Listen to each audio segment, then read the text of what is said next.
Já, komið sæl. Hérna lægðakerfi fyrir Sunnurland sem svona þokast nú lítið en skilin frá lægðinu munum koma hérna inn á austanvert landið í nótt og það verður svona dálítil væta væta næsta sólarhring á völdum þessara skila en það verður nú ekkert mikið meira úr þessari lægð þannig að strax á fimmtudaginn þá fáum við svona hæðarhrygg inn á landið sem þýðir að það verður væntanlega ágætist veður allt land en það stendur ekki lengi því að lægðirnar hérna fyrir vestan okkur að þær eru á leiðinni til okkar og við fáum eina slíka á föstudag og laugardag. En ef við skoðum hitastigið að þá erum við í svona þægilega mildum loftmassa. Munum kannski kólna eitthvað aðeins hérna landið norðanvert svona þegar það fer að snúast í norðanáttina en annars eru svona fremur litlar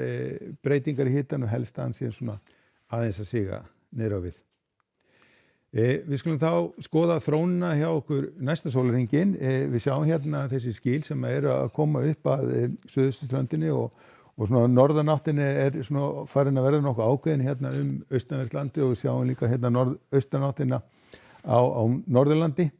og ef við spólum svo í gegnum næsta sólarhringinn þá sjáum við hvernig þessi skil koma hérna inn á landið þannig að það mun rigna svona nokkuð duglega á Austurlandi í nótt og síðan svona færist þessi skil hægt og rólega við vesturbóginn á morgun þannig að það verður svona kannski helst væta norðanvert landið þegar kemur fram á morgundaginn. En það sem gerist líka er það að norðanáttin hún verður svona mun ákveðnari vestanvert landið sem að þýðir það að ef að við lítum á eldgosaspána að gosmökkurinn og þar leiðandi mengunin mun fara beint í suður út á haf og það verður kannski svolítið mengun í Grindavík á morgun. En svona lítur þetta út hjá okkur þá klukkan 9 í fyrramálið. Við sjáum að aðalúrkomubelti liggur hérna yfir öllu austanverðu landinu og en aftur á móti vestanlands verður nú svona mestu þurrtu. Hitatölurnar svona og undir 10 stigum og svo þegar líður á morgundaginn kemur fram til klukkan 3 á morgun að það sjáum við að svona aðalúrkomubelti hérna norðanvert landið og teygir sig hérna inn á Suðurlandið en Vesturlandi virðist nú alltaf að sleppa svona að mestu við rigningu og svo svona þegar kemur fram á seinni partina þá verður nú farið að stytta upp hérna á Norðausturlandi.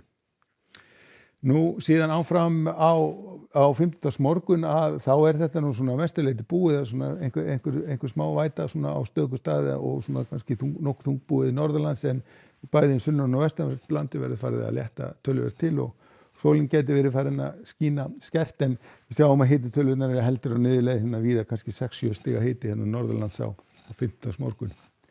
En síðan þegar kemur fram á morgundaginn þá svona fyrir að hlýna fyrir norðan og hitin svona verður komin víða í svona í kringu 10 stigin og það verður líka svona nokkuð bjart þá svona mestallt landið hæðarhryggurinn svona að koma inn á landið sem líður á daginn og þá léttir upp þegar hann kemur inn á landið.